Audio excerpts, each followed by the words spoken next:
Good morning, everyone. Welcome to our NorthStar Community online and in-person service. We appreciate everyone that's here or joining us online. After last week, we had such a great service here for NorthStar last week. Had beautiful music, and it was just a great time of sharing and helping us again to understand how addiction drives. It's a driving force in our lives. And so today we're going to talk about, I've titled my talk, CPTSD, Finding a Voice. And so we're going to talk about today is complex post-traumatic stress disorder and how it affects us, and then help us to find that voice so we can come back and be ourselves again. I was thinking about talking to this young person who had been sexually abused from ages 4 to 12. One of the things they talked about was, and now this is a young adult now, and one of the things that this person talked about was how I've never really not knowing what it's like to live without CPTSD. Without what I don't know what it's like to not have lived a life of abuse. And what a journey. What a journey it is, but oh my gosh, is it worth doing? It's we don't have to keep living with this pain and this. It's like I always tell people, when you're sexually abused on an ongoing basis or abused on an ongoing basis, your foundation gets ripped out from under you, and it's hard to know who you are. And that's why so many times it's so easy and so tempting to turn to substances or people or processes to cope with it, because we don't even know who we are in many ways. So before we get started talking about CPTSD, let me real fast just talk about NorthStar Community. We meet here on Friday nights at 6:30 around back. We meet on Wednesday nights at 6:30 up front, and we also have Sunday school at 9:30 on Sunday mornings. And these are all times for you to come and share and overcome that trauma and abandonment in your life that so many of us have experienced. And really much of our belief system is that so much of the addictive behaviors and thinking that we experience is because of trauma and abandonment, either from our childhood or from our early adult lives. So we don't have to live with it. That's what we're saying. And you know what? You can come. We won't judge you. We are here for you. We want you to come and be with others who have experienced a lot of the same things you probably have. It's not that we're happy that when we find out that someone else has experienced what we've had, but we find out we're not alone, and it just makes a big difference. So our NorthStar Community tenets are that we believe that addiction is a medical model, not a willpower model. It's not I'm going to overpower this and be good and just stop. That's not how it works. But actually it requires a treatment modality just like any other disease. And part of the treatment modality, of course, is that you need to connect with people. And that's really hard to do when you're struggling with everything about yourself because of the trauma and abandonment you've had in your lives. And the other thing is that you have to quit. And that's the hard part. And we're here to help you do that. You're not going to be judged. You're not going to be seen as bad, weak, stupid, whatever the words you use for yourself, because that's not true. But what is true is that God created you, loves you, and wants you to have a rich, full, meaningful life. One of the other tenets that we have at NorthStar Community, too, is that again, people argue with me about this, but it's just darn easier to get addicted now than it used to be. I mean, we are synthesizing chemicals so much more effectively than we used to, which makes them much more addictive, much quicker. You can go online now and pretty much pursue anything you want, good or bad. And if I'm struggling with myself, if I loathe myself and I want to get away from myself, online is a pretty good place to do that, and it can become very destructive. And of course, for some of us, we also get overly involved and we get into dysfunctional relationships, and we do things that are just so destructive to ourselves and to others in relationships. And of course, for many of us, we know that actually we're equal opportunity. We like to do maybe all three of those. We like to do substances, processes, and people. So we sometimes like to do them all. But a lot of us have issues with compulsive behaviors and bad relationships, whatever it is. So we all kind of have all these things. So I'm going to read Romans 9 because I just love this about reminding us that our past childhood, the pain that we've suffered in our past, the things we're doing destructive now, the self-loathing that we have about ourselves. The point is that God's with us, and many of us who are in recovery will tell you, don't want to go back, don't want to do it again, but you know what? It's made me a better person today. We can't turn the clock back. I wished we could, but we can't. So all we can do is take all these tough experiences, the mistakes we've made, learn from them, and move forward. So I'm going to read this from Romans 9. How can we sum this up? All those people who didn't seem interested in what God was doing actually embraced what God was doing as he straightened out their lives. That is a beautiful statement for recovery. Some of the people who come to NorthStar, some people I talk to, if you would have talked to them maybe 2 years before, they would have laughed in my face thinking about some of the stuff they're doing now. They would have never dreamt of being in any kind of recovery or having any success. And when you look at the New Testament, you look at the Gospels, Jesus related so well, and the people who were hurting related to him so well because somehow they knew.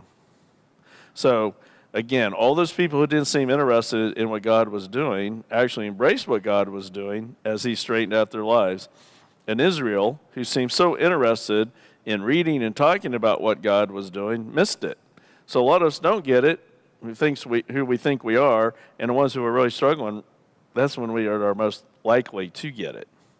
How could they miss it? Because instead of trusting God, they took over. They were absorbed in what they themselves were doing. They were so absorbed in their God projects that they didn't notice God right in front of them, like a huge rock in the middle of the road. And so they stumbled into him and went sprawling. Isaiah gives us the metaphor for pulling this together.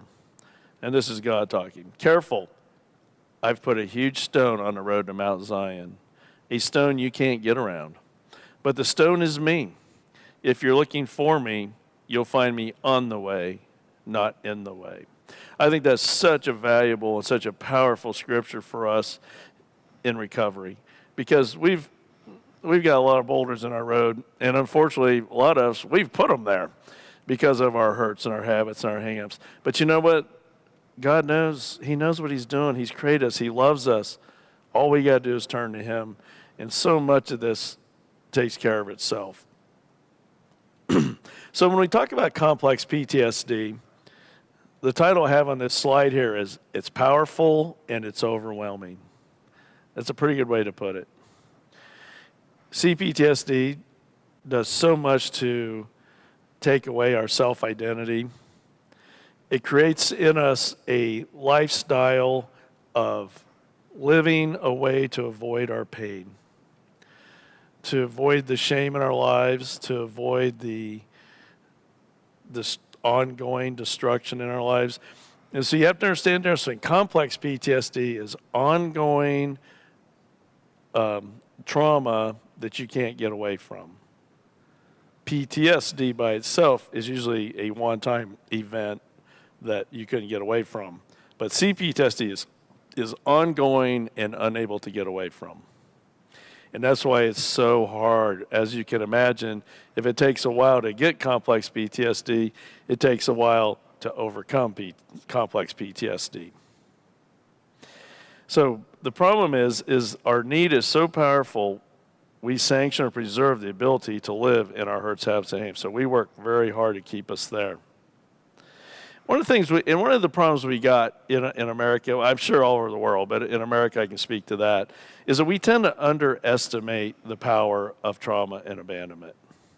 We kind of like, okay, whatever, you had trauma, get over it, move on. But that's not how it works.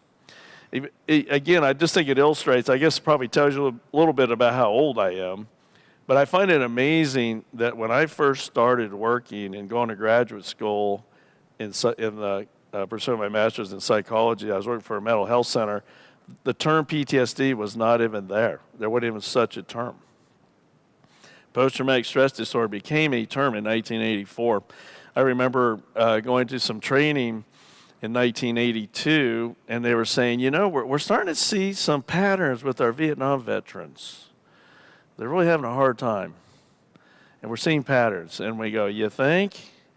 But the problem is we'd been having this with all soldiers out of every war, but we just couldn't grasp the idea that there's a disorder that hits us from trauma. I was just listening to a book yesterday. I thought this was interesting. Talk about CPTSD, and they're talking about people who are unjustly found guilty and sent to prison. That if they're convicted, these people are truly innocent. If their convictions are not turned over within 5 years, their CPTSD is so strong that they really can't ever overcome it. That's pretty powerful. I'm sure they can't overcome it in some ways, but they're saying that this research shows that most prisoners after 5 years are unable to get past CPTSD. That's pretty tough. And what's sad about CPTSD is it takes away our ability to have a rich, full, meaningful life. Even if things are going well, we're not enjoying it. It feels hollow, shallow. I remember an actor one time said, who became a Christian, he said, this all just feels like ash in my mouth. And he'd had a traumatic life. The other thing is CPTSD robs us of our purpose, that have a purpose in life. We're surviving. That's what we know. That's what we do. Even if we're away from it, even if the trauma happened 20 years ago, we still live it in ways. We just, like we hear a sound, we hear a song, we smell a smell, whatever it is, and we're triggered back to that moment because our brains don't understand time. They understand trauma. And of course, as we grow to loathe ourselves so much, of course, that's where we start to become destructive in our lives. And so a quote from Dr. Vander Kolk, who wrote the great book, The Body Keeps the Score, which I recommend to everybody. We live in the past, processing and protecting the abandonment and trauma issues instead of looking towards the future with optimism and hope. That's the reason I have these discussions. That's the reason to talk about CPTSD. For some of you that have heard me before, I talk about the ACE, the Adverse Childhood Experiences survey. And so basically about 30% of the population scores 0 on this. The rest of the population scores a 1, 2, 3, 4, 5, 6, 7, 8. So there's 10 questions, all based around, was there alcohol and drug abuse in your home? Was there abuse in your home? Was there neglect in your home? Meaning food, clothing, medical, anything like that. Were you neglected? Did anybody go to prison in your home? So these are the questions, right? And so there's a great deal of research on this adverse childhood experiences, what makes it more powerful. And they found that people who scored a 0 on the ACE lived an average of 80 years. People who scored a 6 or more on the ACE, without intervention, make sure you hear me say that, lived to 60 years old on average. So I just don't know, if people don't want to understand the power of trauma and abandonment, past trauma and abandonment in their lives, I don't know what else to tell you to get your attention on this. We die 20 years younger if we've experienced childhood trauma and abandonment at significant levels. Well, the reason isn't because somehow it ages us, what it does, but what it is we loathe ourselves, and we become reckless in our lives. We abuse drugs and alcohol and substances, and we get in bad relationships, and we live our lives in such a way that it's just we just die earlier because of all that. And if we live without purpose, we live with anger at ourselves, we live with shame, we're going to make bad decisions. And that's what CPTSD does. Another way to describe it as CPTSD is that what happens is we live our lives as if we're on autopilot. We live being afraid and anxious. We live without purpose. We get by. We may go to work like we're supposed to. We may hang with people we're supposed to, but it's all not real to us. It's not real because we're so busy protecting ourselves. Because you know what? We don't want any more trauma and abandonment in our lives, and our brains assume that we're going to have more. And unfortunately, if we have unresolved CPTSD, there's a pretty good chance we are going to have more trauma in our lives. That's the problem. We're trying to break this cycle, right? So ongoing trauma creates more CPTSD, right? And here's the key for us as children that creates so much of the problem is immobilization. I was unable to get away from the abuse. That's what makes it so destructive. So what do you think we do? We don't learn ways to get away from it. We learn ways to cope with it. We learn ways to survive it. But we don't, again, when you have a family whose average ACE score is a 6, nobody's sitting around the table eating together, first of all. But if you were, there's no one saying, I'd like to know how you feel about what happened last night. Or, you know what, I got too angry last night and I'm really sorry I did that. Will you please forgive me? And let's go talk to someone about it. That is not what happens. There's silence at best. There's blaming. There's anger. There's abandonment. There's neglect is what really happens in all these families. And so our bodies turn on our protective system. And then because what we don't want is we don't get hurt anymore. And so we turn away from people that really will help us. Instead, we embrace people who won't help us is what usually happens. And we then have to fight a lifetime of triggers, flashbacks, things that really limit us from living our lives. J.B. Snow is an author I like to listen to. Her definition for CPTSD is, CPTSD means that your brain has undergone emotional and cognitive changes because of experiencing something painful on an ongoing basis. Your brain is trying to reprocess the events by referring back to it in your dreams, flashbacks, daydreams, or your intrusive thoughts. And I imagine a lot of us can really understand the intrusive thoughts. Everything's going good. Our brain goes, nope, can't do this. We need to have intrusive thoughts so we don't feel too good about ourselves so we don't get hurt again, right? You can't seem to get away from the feelings that were caused by the events. And you seem to be triggered by something else, which dredges up negative feelings over and over again. You are terrified that the event has a chance to happen again and again and again, even if it doesn't. Doesn't that sound like fun, living like that? But a lot of us understand this. We know what this means. And of course, what happens here is the biggest thing we need to overcome this is to have social support, get people around us that can help us. And guess what we do with CPTSD? We do the exact opposite. We run as far away from people as we can. We isolate.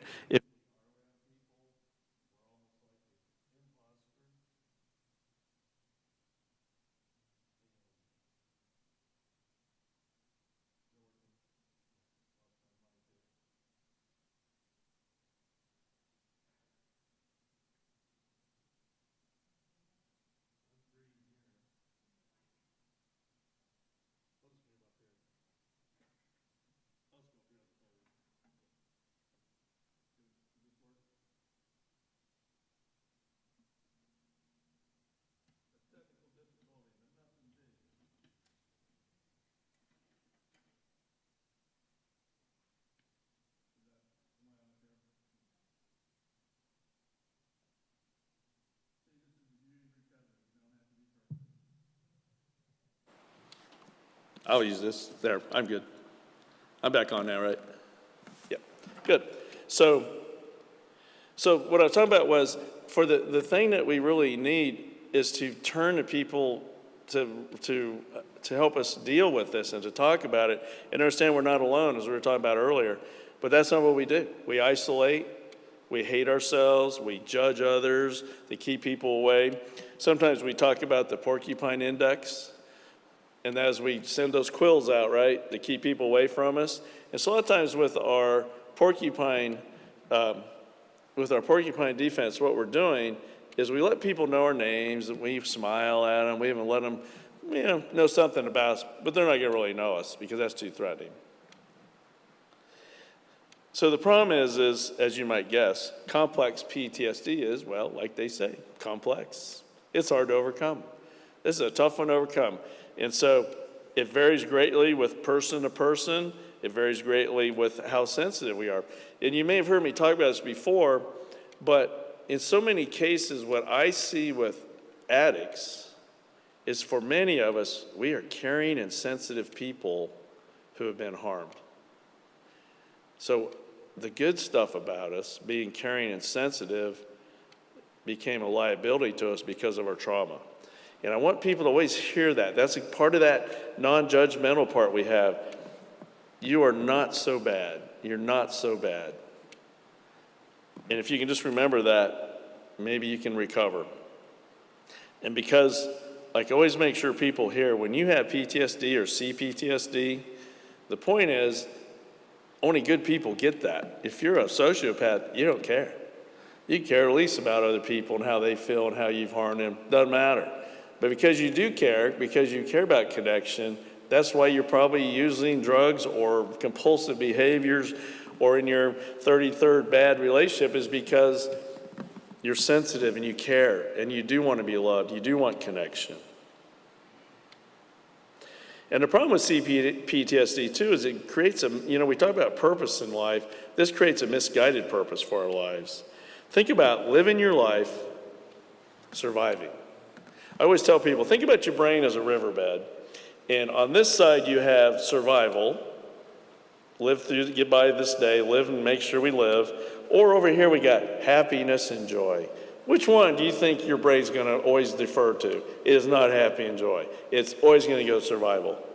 So we have to consciously be aware of that, and we have to find ways to overcome the pain that we're avoiding. And the only way to do that is we have to face it. Oh, happy day, correct?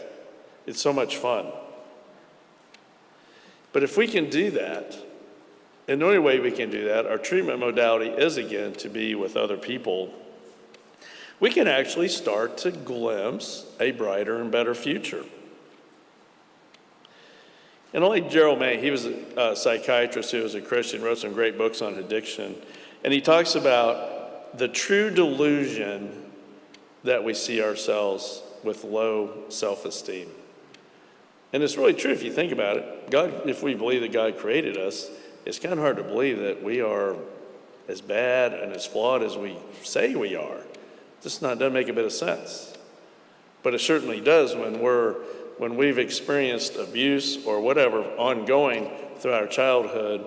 When our ACE scores are 4, 5, 6, 7, 8, 9, 10, yeah, it's pretty easy to see how bad we are. But it's not true. And what we have to do is we have to figure out a way to go from protecting ourselves from the past to a rich, full, meaningful life. And I wish I could tell you it's easy to do.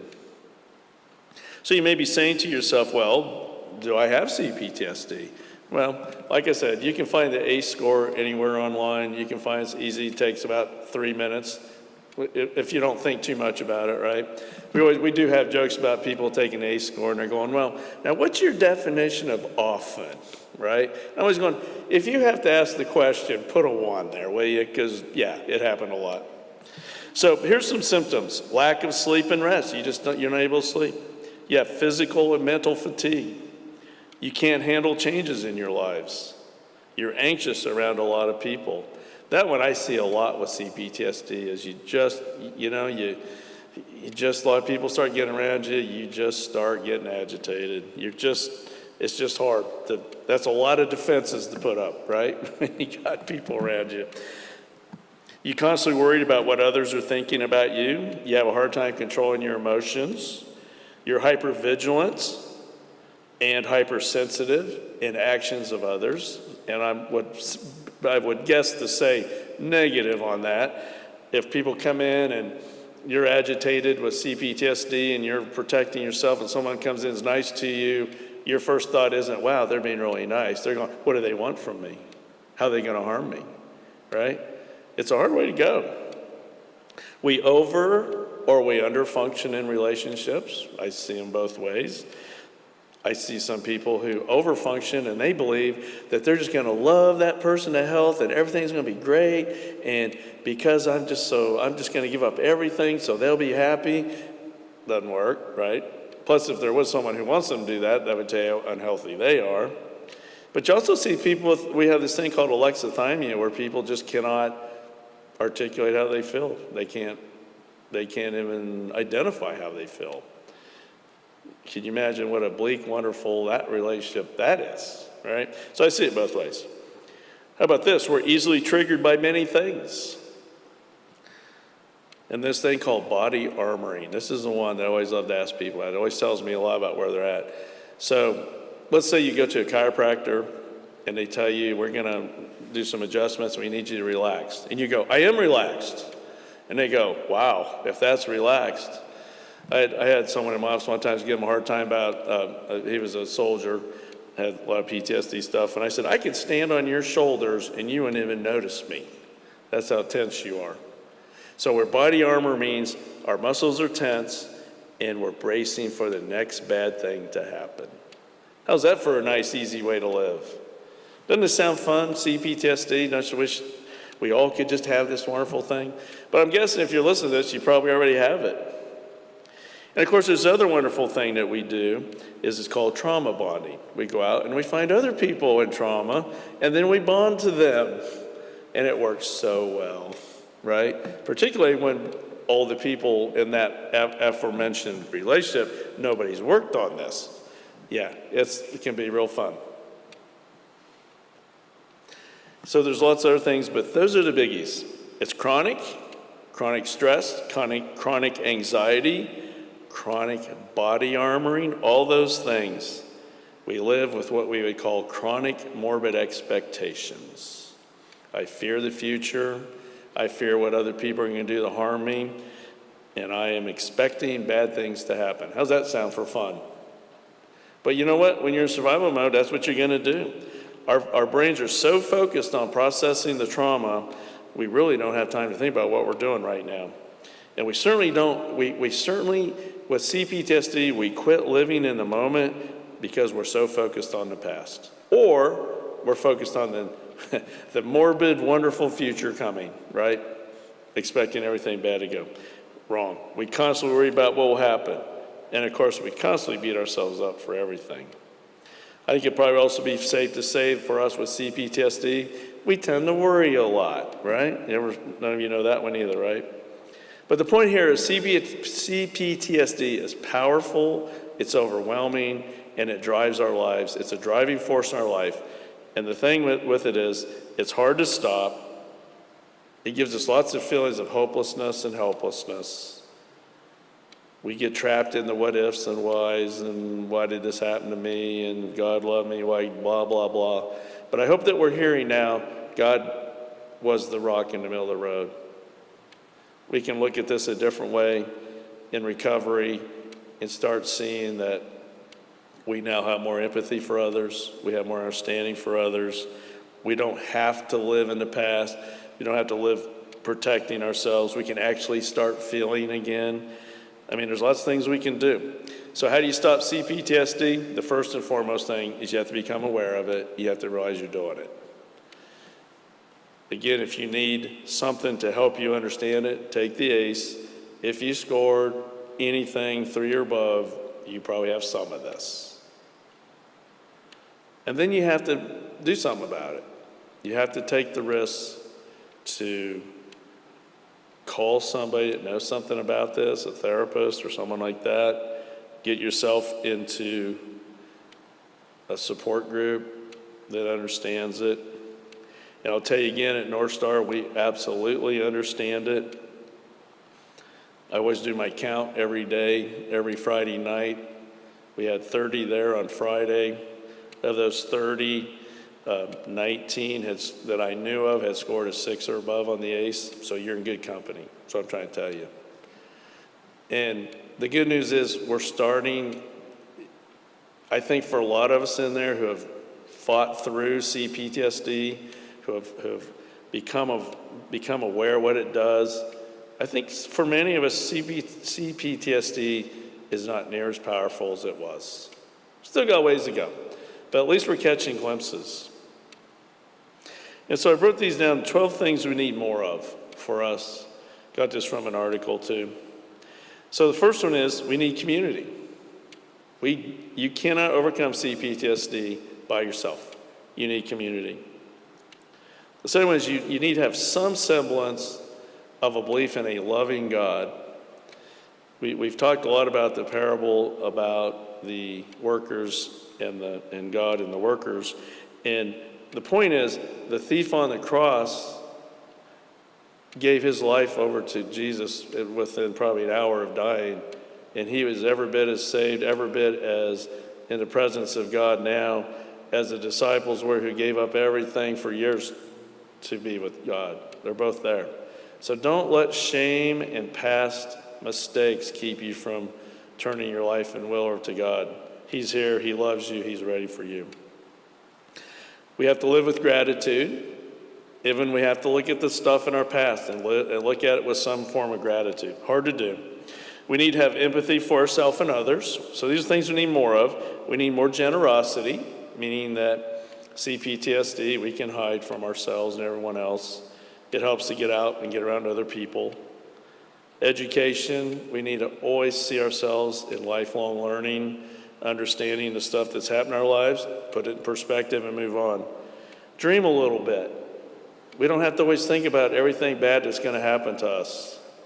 Forgive ourselves first and then forgive others. And then, there's this terrible word called joy. Because when you have CPTSD, that's a real threat. But have some joy in your life. Even for a moment, allow yourself to have a little bit of joy. And then the final three are get healthy people in your lives. Make healthy relationships. If that doesn't work, try the next one. Get healthy people in your lives. And if that doesn't work, try the next one. Get healthy people in your lives. You do that, you can recover. So I hope I've at least helped you understand a little bit about what CPTSD is. Good Lord, can't talk today. And how pervasive it is in our lives, how damaging it is, but also that you can't overcome this. We don't have to keep protecting our lives from the past. Most of us aren't there anymore. If you are, you need to get out of it. If you're in an abusive relationship right now, you need to get out of it. It's not going to get better. And you're not going to get better. But it's you have to decide that you're worthy enough to do that. It's a hard move. So we like to always end our meetings with a serenity prayer, and I'd like to do that again today. And if you really listen to the serenity prayer, that's how if we lived our lives like this, we'd be pretty good. We wouldn't be over-functioning for people.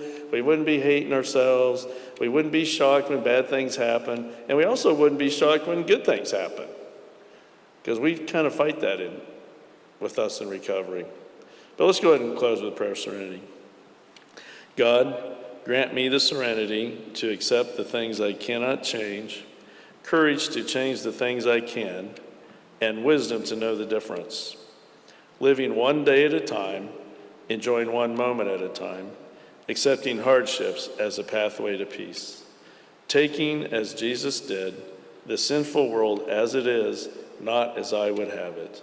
Trusting that he will make all things right if I surrender to his will, that I may be reasonably happy in this life and supremely happy with him forever in the next. Amen. So again, thank you for joining us. I always love to hear from you. If anybody wants to call me, you can call me at 804-746-5081. You can see on the monitor on the screen. And you can also email me at csimpson@wgva.church. But don't be afraid to connect. You won't be judged. It's time to overcome that CPTSD and get a life you want. So thank you again for joining.